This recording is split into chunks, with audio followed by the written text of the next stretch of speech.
I thought, what we were talking about before about the qualified guru anartha. When you say it's so, to me, it's so blindingly obvious. But there is such a prevalence of, well, it's a combination of deep confusion, misconception of the whole guru issue.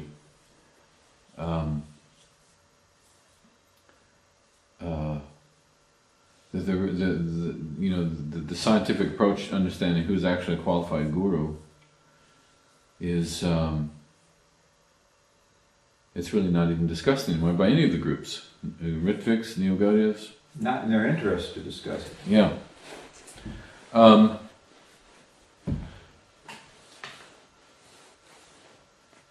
So the question would be, is it a little too radical what you're saying?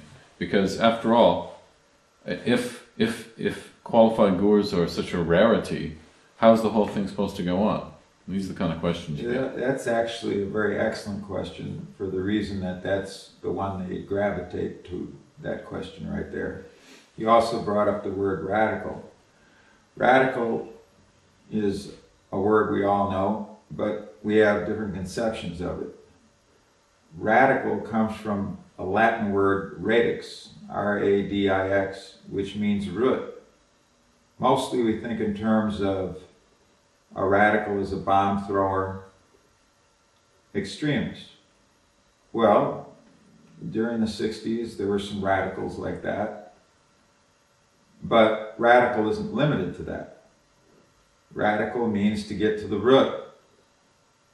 The Krishna consciousness movement is a radical movement. It is the radical movement because it gets to the root of all the issues of human existence. It gets to the root of all the controversies. It gets to the root of the truth of the teaching, and the root truth of the teaching has a Sanskrit name. That name is called siddhanta. So anyone who believes that the siddhanta must be understood is a radical, because he's going to the root. So if someone says, how does the movement go on? My counter question is, have you solved this problem? What's your attrition rate? Does it look very good? Your attrition rate's pretty high. In fact, it's abysmally high. Is the way to spread the movement to quote-unquote initiate 50 people, have 40 of them fall away, have 10 of them quote-unquote stay, have 7 of the 10 stay on the fringe, and 3 plug in, 2 of the 3 becoming fanatics, and 1 of the 3 becoming some kind of sycophant? Is this the way to spread the Krishna consciousness movement? Then what happens? For example, it's quite well known right now that Krishna consciousness is having a hard time in America. Would you agree or no? Yes, it's true. No new recruits. It's not really a disputed point. It's pretty undisputed that Krishna consciousness is not spreading very well in America. So why is that? Well, let me give one reason that's not too difficult to comprehend. If you do this program of initiating anybody and everybody on a watered down basis, dumbing the whole thing down, what's going to happen? You're going to get, as I say, 50 people. I'm using this as an arbitrary number, but you could pick any number. You could pick 20, 100, we'll use 50. Ruled by Jupiter, good number. All right, you get 50 people, and they're going to all get quote-unquote initiated. They get initiation, but it's not the Bhakti Lata Beach they're receiving, but they get initiated. All right, then 40 of them fall away. Attrition rate's high, because why? Because what are they getting? Plus, they're getting burnt, fried, and deep fried. So they fall away with resentment, many of them. Some may fall away and say, oh, I just couldn't do it, but a lot of them fall away with resentment because a lot of bad things happen to them, and they also realize they were cheated in various ways, they're going to talk to people, and that's going to spread. Yeah, let's take this example. You have 40 that fall away, and let's say 10 of them blame themselves for falling away. That's a reasonable figure, but then 30 don't.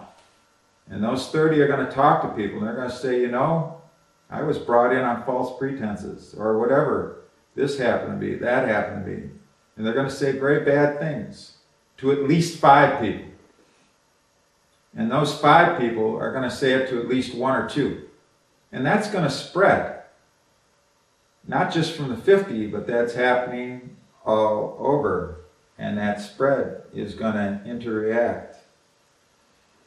And it's going to keep on going. And all of a sudden, everybody's going to hear that something's grievously wrong with the Krishna consciousness movement. It's going to spread. It's going to be heard by more than one. One of these devotees I'm talking about, who's in this category, who briefly affiliated with me, he went to a New Age bookstore in the Bay Area, and as he was checking out the bookstore, some book that he purchased, he was talking to the proprietor behind the counter, and he'd see if he could get some preaching in of some sort. And he mentioned the movement, and the guy behind the counter said, "Isn't that run by demons now?" So the spread has come.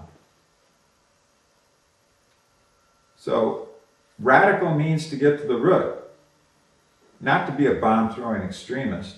That's not, if your question was, why be so radical? Well, I'm not engaged in radical activities in that sense. I'm not engaged in extreme activities.